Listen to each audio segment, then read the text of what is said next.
안녕하세요. 저는 기업용 채용관리 솔루션 그리팅과 채용 플랫폼 5%를 운영하고 있는 주식회사 두들린 대표 이태규라고 합니다. 저는 프라이머 배치 18기에 참여했었습니다.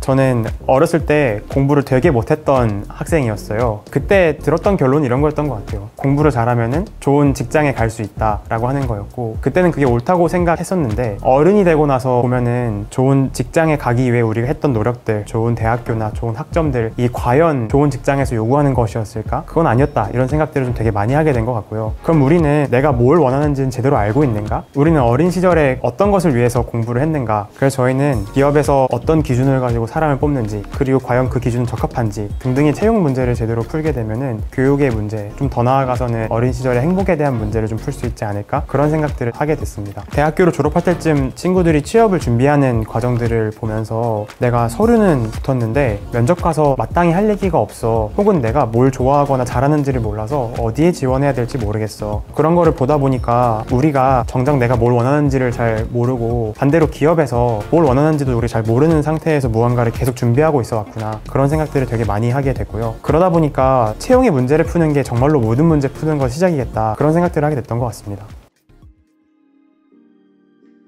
저는 대학교 때는 중국어를 전공했는데요. 중국어에는 금방 재능이 없다는 걸 제가 알게 되고, 군대를 가서 다음에 뭐 하지? 이런 것들을 고민하다가 주변에 친구들이 컴퓨터공학 공부한다는 걸 들었어요. 그래서 코딩 공부를 독학으로 시작했었고요. 하다가 보니까 되게 좋은 동아리에 들어가게 되기도 하면서 복수 전공을 컴퓨터공학을 하기도 하고, 그러는 과정에서 우연한 기회로 소프트웨어 마에스트로라는 프로그램을 알게 됐어요. 연수생들을 150명 정도 모아놓고서 3명이서 한 팀을 이뤄서 어떤 프로젝트를 6개월 동안 진행하는 그런 거거든요. 6개월간의 프로젝트를 진행하고 나서 마지막에 최종 선별 과정을 거쳐가지고 선별된 일부 연수생들은 해외로 보내주게 되는데, 그 중에서 되게 기억에 남는 것 중에 하나는 미국의 A2 스타트업이라고 해가지고 실리콘밸리에서 사업을 하고 있는 한국인 창업자들에 대한 컨퍼런스 같은 게 있었어요. 거기에 우연한 기회로 참석할 수가 있었고, 지금 프라이머 파트너이신 권도균 대표님과 김상원 대표님, 이 두 분이 얘기하는 그런 세션이 있었는데요. 저는 그때 맨 앞에 앉아가지고 뭔가 되게 유명한 사람들이라고 하니까 앉아서 듣는데 너무 멋있는 거예요. 스타트업은 똑똑한 사람들이 하는 거니까 세상을 좀 좋게 만들기 위해 노력을 되게 많이 해야 된다, 그런 말씀을 주셔서 그 쉬는 시간에 달려가서 저 좀 만나서 좀 도와달라, 조언을 좀 받고 싶다, 이렇게 얘기를 드렸었고요. 그때 그분들이 되게 귀엽게 봐주신 것 같아요. 그래서 명함 주시면서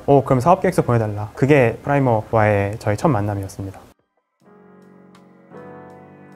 우리나라는 1900년대부터는 대기업들이 대학생들 혹은 되게 초년생들을 많이 뽑아서 교육하고 적절한 부서에 배치하는 형태가 되게 효율적이었고, 그런 형태의 운영 방식들은 회사에 딱 맞는 인재들을 제대로 키워낼 수 있기 때문에 장기적인 관점에서 옳았다고 보여져요. 하지만 최근에 되게 사회가 빠르게 변하기도 하면서 필요한 인재들을 제때제때 수급하기에는 공채 시스템에서의 문제들이 되게 많이 보입니다. 그래서 최근의 트렌드는 수시 채용을 함으로써 필요한 인재들을 적기에 모셔오는 일들도 병행되고 있는 것처럼 보여져요. 근데 공채랑 수시 채용은 업무하는 방식이 되게 다릅니다. 공채는 모든 일정들이 기업에 맞춰서 지원자가 따라가게 되고요. 수시 채용은 기업이 반대로 지원자의 일정에 맞춰가는 경우가 허다합니다. 그렇게 되면은 데이터를 관리해야 되는 방법이 서로 달라지게 되는데요. 한국에는 이런 수시 채용 트렌드가 막 생기고 있는데 과연 이것을 제대로 소화할 수 있는 솔루션이 있었을까 하면은 저희가 봤을 때는 없다고 느껴졌어요. 그래서 원래 그리팅 이전에는 수시 채용을 할 때 엑셀로 대규모의 지원자 데이터를 수작업으로 다 관리하면서 실수를 되게 많이 범하고, 수시 채용 시에 경력자분들, 그들에게 원하는 정보들을 제대로 줄 수 없었을 뿐더러 좋은 지원자 경험을 주긴 되게 어려웠었거든요. 근데 그리팅이 나오고 나서부터는 우리가 원하는 채용 사이트들을 개발자의 도움 없이도 쉽게 만들 수 있게 되어서 지원자가 원하는 정보들을 되게 쉽게 줄 수 있게 되고요. 지원자의 정보들을 받아서 관리하는 체계가 지원자 단위이기 때문에 수시 채용에서 좋은 지원자 경험을 주거나 혹은 채용하는 과정에서의 체계 혹은 속도를 되게 빠르게 할 수 있게 되는 상황이 됐습니다.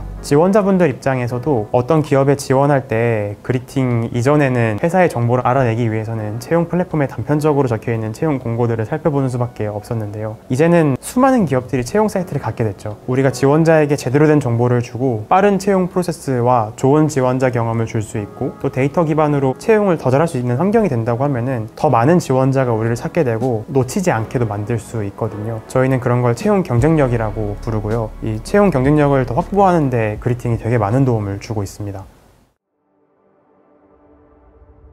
제 주변에는 창업가가 없었어요. 그래서 창업에 대한 정보를 듣거나 혹은 더 나아지기 위한 여러 가지 고민을 같이 나누거나 저보다 좀 더 앞선 사람에게 지혜를 구할 수 있는 방법은 사실은 없었거든요. 근데 프라이머 클럽에 제가 들어가고 나서는 프라이머의 클럽 선배님들 혹은 파트너분들을 통해서 되게 많은 경험과 도움을 받을 수가 있었어요. 예를 들어서 뭐 저희는 서비스를 신규 런칭했었을 때 초기에 고객 확보를 할 수 있도록 도와주셨던 것도 제가 프라이머 페이스북 클럽에다가 이번에 그리팅이라는 서비스를 처음 런칭했는데 한번 보시고 피드백 주십시오 에서 시작이 됐었거든요. 거기서 주셨던 피드백들 그리고 거기서 얘기 나왔던 여러 가지 대화들에서 되게 많은 영감을 받아서 초기에 저희가 되게 웜한 스타트를 할 수가 있었던 것 같고요. 서비스를 운영하고 회사를 키워나가는 과정에서도 저보다 한 발 앞서 있는 선배님들을 되게 쉽게 만날 수가 있었어요. 프라이머 클럽이라면 제가 알기로는 100분이 넘는 대표님들이 계시고 그분들에게 저 프라이머 이번 기수입니다 잘 도와주십시오 라고 하면은 연락이 되게 쉽게 오가게 되더라고요. 마치 하나의 스승님 밑에서 배운 동문수학한 제자들끼리 서로 공감대가 있는 것 같은 그런 느낌. 반대로 저도 도움받은 게 되게 많기 때문에 베풀려고 노력도 되게 많이 하게 되고요. 그래서 그런 덕분에 계속 프라이머 클럽을 통한 선순환들이 잘 일어나고 있다고 생각합니다.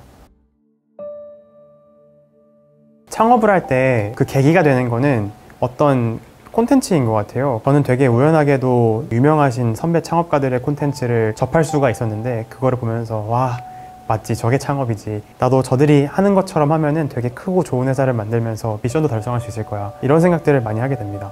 근데 생각해보면은 사실 우리는 그와 같은 문제를 풀고 있지도 않고 나도 그와 되게 다른데 왜 우리는 나만의 방식을 찾지 않고 그것이 성공 방식이라고 따르면서 생각을 하는 걸까? 그런 생각을 요즘에 되게 많이 합니다. 회사가 빨리 크는 방법을 찾는 거는 되게 다양한 방식이 있을 거라는 확신이 저는 있고요. 그 안에서 가장 나다운 것을 빨리 찾는 쪽이 선 승리할 거라고 생각을 해요. 그렇지 않고 일반론적으로 이런 것이 옳으니 이렇게 하는 게 좋겠어 정도의 나이브한 생각으로는 되게 어렵지 않을까? 그런 생각을 하고 있어서 가장 우리다운 조직 문화와 우리다운 방식의 성공들, 우리만의 원칙들을 잘 만들고 찾아내가지고 계속 그거에 대한 얘기를 나누는 것 이런 것에 대해서 한 번씩 고민해 보셨으면 좋겠다고 생각합니다.